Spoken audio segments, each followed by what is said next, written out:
Hi everyone, and welcome to day 4 of our Easter week devotionals. Today we're going to be reading from John chapter 13, verses 1 to 7, and this is where Jesus washes the disciples' feet just before the Last Supper. And please, if you can, join Ian on Zoom tonight, where he's going to be talking about the Last Supper in more detail and celebrating communion with us. So I'm going to be reading from the Message version, starting from verse 1. Just before the Passover feast, Jesus knew that the time had come to leave this world to go to the Father. Having loved his dear companions, he continued to love them right to the end. It was supper time. The devil by now had Judas, son of Simon the Iscariot, firmly in his grip, all set for the betrayal. Jesus knew that the Father had put him in complete charge of everything, that he came from God and was on his way back to God. So he got up from the supper table, set aside his robe, and put on an apron.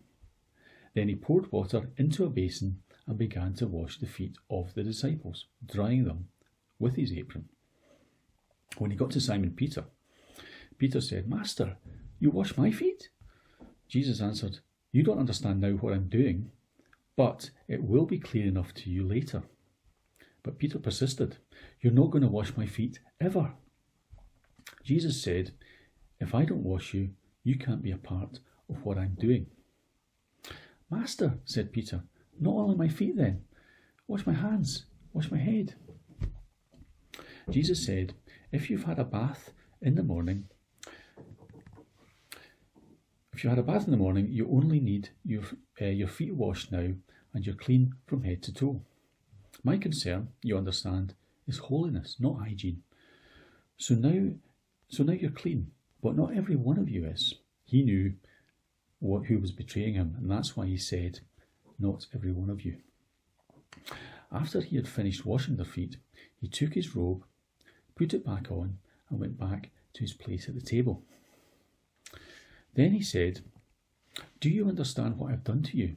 You address me as teacher and master, and rightly so. That is what I am. So if I, the master and teacher, washed your feet, you must now wash each other's feet. I've laid down a pattern for you. What I've done, you do. I'm only pointing out the obvious. A servant is not ranked above his master. An employee doesn't give orders to the employer. If you understand what I'm telling you, act like it, and please live a blessed life." In first century Judea, it was a daily necessity to have your feet washed, to clean off the sweat, dust and dirt of the day. Usually the lowest servant would do this job. So imagine how shocking this would be for the disciples when Jesus suddenly puts an apron on and gets down on his hands and knees and washes their feet. We see in the passage that Peter protests about this. He says, "You're not going to wash my feet, ever." But Jesus makes it clear to him that if he doesn't accept his cleansing, he can't have any part of what he's doing. Jeff Lucas, in his book Standing on Your Knees, says about this passage, there is a truth that we must grasp if we are to live in peace and pray to a holy God. Without it, we might go mad with torment, the agony of the stained living alongside the utterly pure. The truth is that the only ground that we can stand on, if we're to be close to Jesus, is the ground of grace. The pompous, the self-righteous, and those who would blow their own self-assured trumpet must flee as far as possible from him. Only those who will sit still and let him wash their grotty, grubby feet are allowed to stay around him. So, receiving this cleansing, this forgiveness that we can't initiate and don't deserve, is the only way that we can draw near to him. As we are forgiven, the forgiven, are called to serve.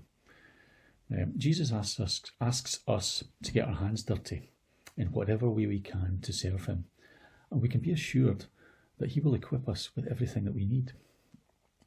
So many folk are doing this right now that we know, checking in on vulnerable neighbours, delivering shopping, making up food parcels, and we know plenty of people among us who work in the NHS but are working far, far from their comfort zones. I wonder how we can serve today.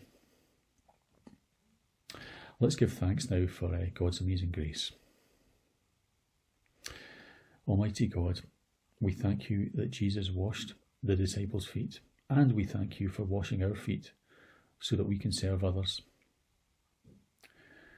We thank you for your grace, your mercy, and Lord, would you inspire us and equip us to serve all those around us. Amen. Thanks for listening, and I really hope to see you soon. Bye.